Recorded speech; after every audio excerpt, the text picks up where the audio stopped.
Hello, good evening, and welcome. Donald Trump was the belle of the ball at the World Economic Forum in Davos. He's on his way back home now after a day-and-a-half blitz in the Swiss town. But most of all, he was his ultra-disruptive self. An hour-long speech yesterday that led to a standing ovation thereafter was enough to throw his NATO allies into disarray. Trump arrived in Davos with everybody thinking that he was going to put a 10% tariff onto his European partners and invade by military force, if necessary, the ice cap called Greenland. Well, that's all changed. Would you like me to say a few words of Greenland? I was going to leave it out of the speech, but I think I would have been reviewed very negatively. I have tremendous respect for both the people of Greenland and the people of Denmark, tremendous respect. But every NATO ally has an obligation to be able to defend their own territory. And the fact is, no nation or group of nations is in any position to be able to secure Greenland other than the United States. We're a great power, much greater than people even understand. I think they found that out 2 weeks ago in Venezuela. We saw this in World War II, when Denmark fell to Germany after just 6 hours of fighting and was totally unable to defend either itself or Greenland. So the United States was then compelled, we did it, we felt an obligation to do it, to send our own forces to hold the Greenland territory. And hold it we did, at great cost and expense. They didn't have a chance of getting on it, and they tried. Denmark knows that.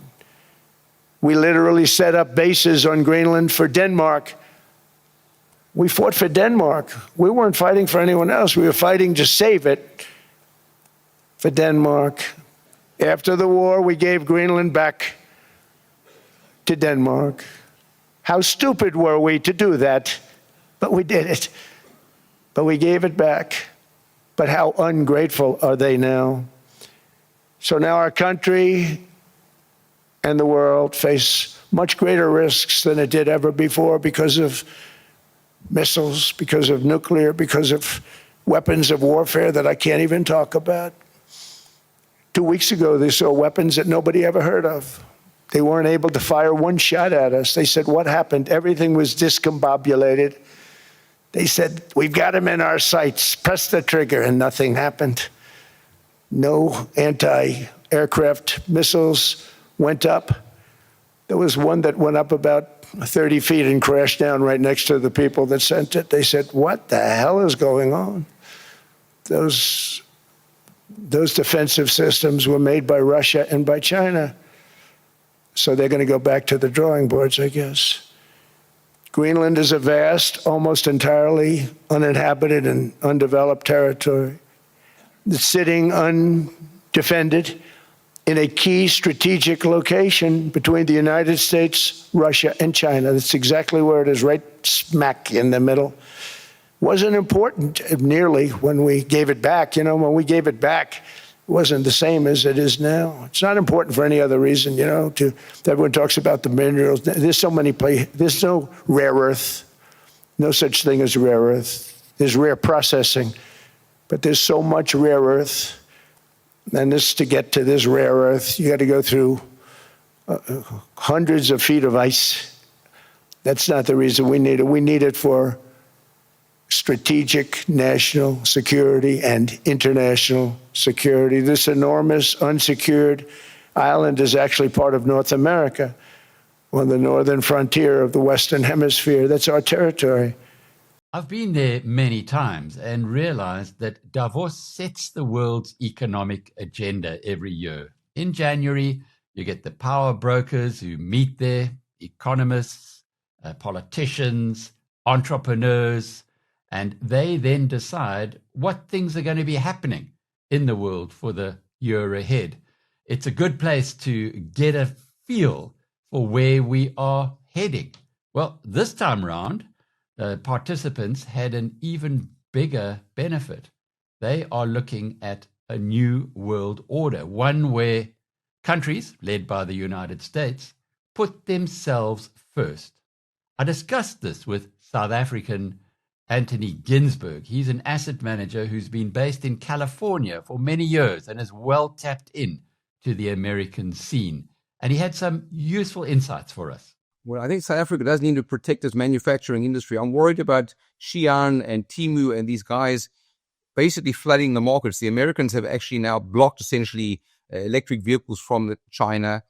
They can't believe that the Europeans are still allowing a flood of cheap Chinese goods.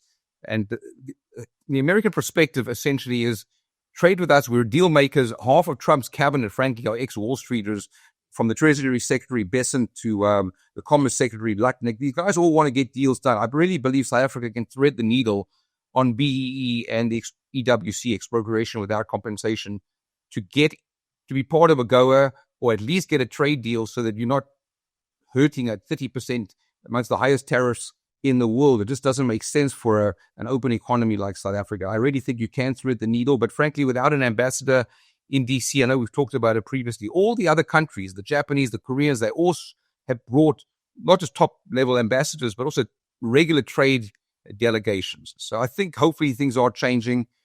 It's a positive that the Americans want to do deals. They're open for business. I do recall when we had Kgalema Motlanthe very briefly as the South African president. I was in the room when he was talking just after arriving, and he had, let's call it Plan A. When he left, he had the opposite of Plan A, Plan Z. His eyes had been opened. And that's the big benefit, perhaps, of Davos, is that you come away from it seeing how the new world order exists and how you should adjust your own positions to align with it. Let's hope that that happens this time around, because South Africa certainly needs a new way of looking at things if we are to get this depressing 15-year contraction of GDP per capita reversed. Well, that's why the friends of mine who are in the White House, they don't understand why South Africa wouldn't want to engage, get a trade deal done, and actually grow the relationship. They've just sent their ambassador down to Pretoria. I believe South Africa, hopefully in the next month or two, will also engage with an ambassador. You really need to grow South Africa's presence here. The country is not well represented, sadly, here. We don't hear much on the positive side, media-wise. It's really an afterthought.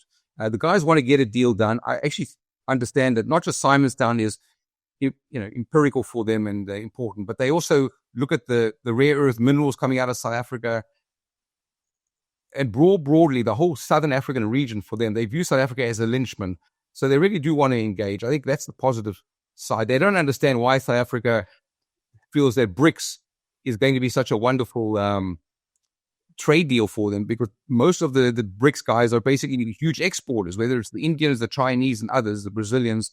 They may not buy a lot of South African goods. I believe the trade deficit is growing continually with BRICS. And just lastly, the Americans, they say to me, Anthony, you guys need to absorb 600,000 new jobs a year per annum there. You're only creating about 100,000 new jobs a year. There was a recent unemployment statistic that was mentioned to me by some very clever guys close to the White House. They said to me, half of South Africa's unemployment are folks who are school leavers or folks who've never worked before. Another quarter of the unemployment numbers in South Africa are folks who haven't worked in 5+ years. So surely there's a structural problem there, and America can help, certainly with infrastructure spend and creating incentives. A question for you is, why would Americans come and set up a manufacturing plant over the next 10, 15 years if there aren't incentives, if they're hit with these headwinds such as EWC or the broad-based black economic empowerment? Michelle's the mom who traded in her Fiat 500 for this beast right here. But why the momentous move, huh? I needed something bigger to keep up with my growing son and his many sports bags. When you traded in your car with We Buy Cars, was it an easy conversion? I see what you did there. The process was just so easy. I was given a tablet, had to sign, and that was it. Basically, We Buy Cars is no mess, no fuss. Okay, it was nice chatting. We Buy Cars, the easiest way to sell your car by far.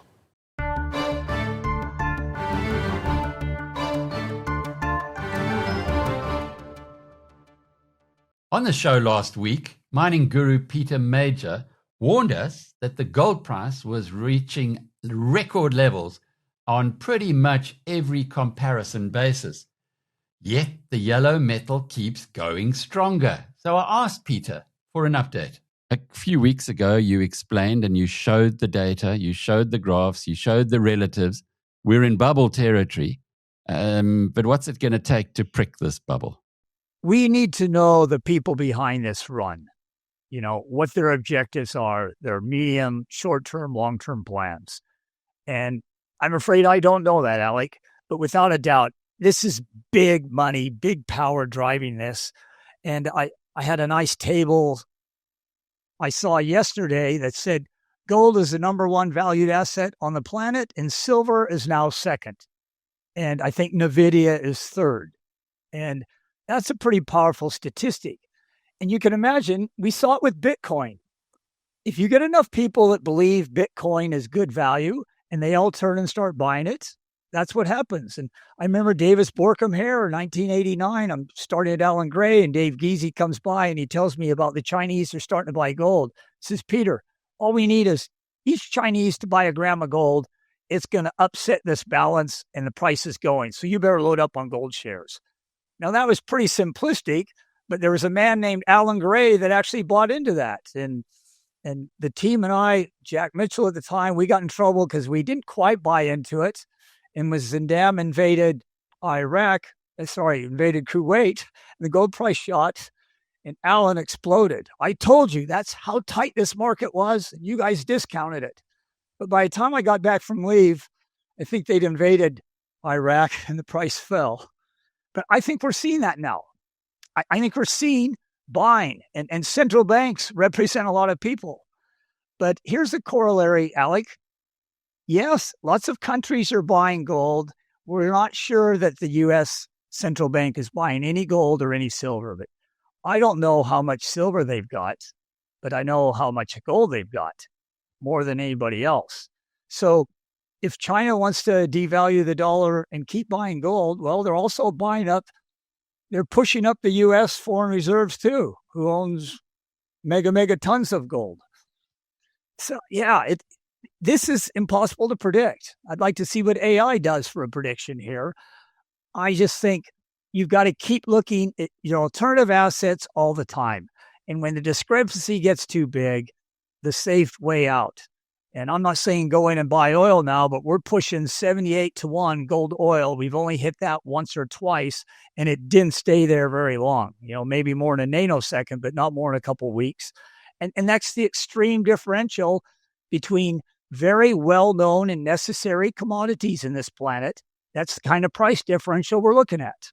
And our final wealth-building tip of the week, independent financial advisor Magnus Heystek tells us about the dark side, the downside of retirement annuities.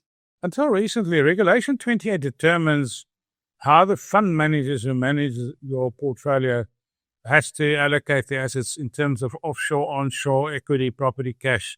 But the biggest bugbear until about 5 years ago was pension funds were only allowed to take 20% of their capital and put it offshore.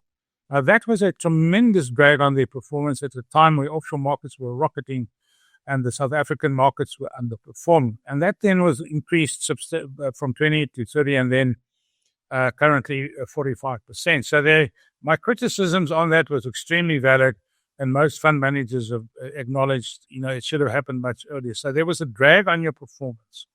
Now comes the big debate in the RA and in the investors community. And I'm the camp that I say RAs are good up to a point, but you must fully understand what I don't like is a lot of advisors focus on you're going to save tax, the upfront tax, you're going to save tax. What they don't tell you, two things.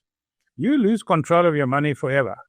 You hand it over to an institution for the rest of your life. And only after the age of 55 can you get back 1/3, which is still tax-free. So there are advantages, but the rest stays with that institution. And you either have to buy an income or a pension fund, and you will be taxed on that income. So there's a tax deferral not to tax savings. And one must be very, very careful just to rely on an RA. So personally, if people have discretionary money, I will tell them, your discretionary money will be far better over time than putting it into the RA. So question that statement, oh, you're going to save so much tax. Yes, in the short term, but you're creating a tax trap which is waiting for you later on. And we see it now in my practice where my clients are now retiring 65, 70. And boom, they get a nice big pension gross, but they taxed fully on that income, which makes a very, very big difference. So be very, very careful. The point I'm making is you cannot simply rely only on your RA. You need a big, nice discretionary pot of money, and you've seen how your portfolios have done. That's made changes, massive changes to people's portfolios, having discretionary money under your control, which can be moved out of asset classes when you require. Thanks for joining us. We'll be back again on Monday. Cheerio.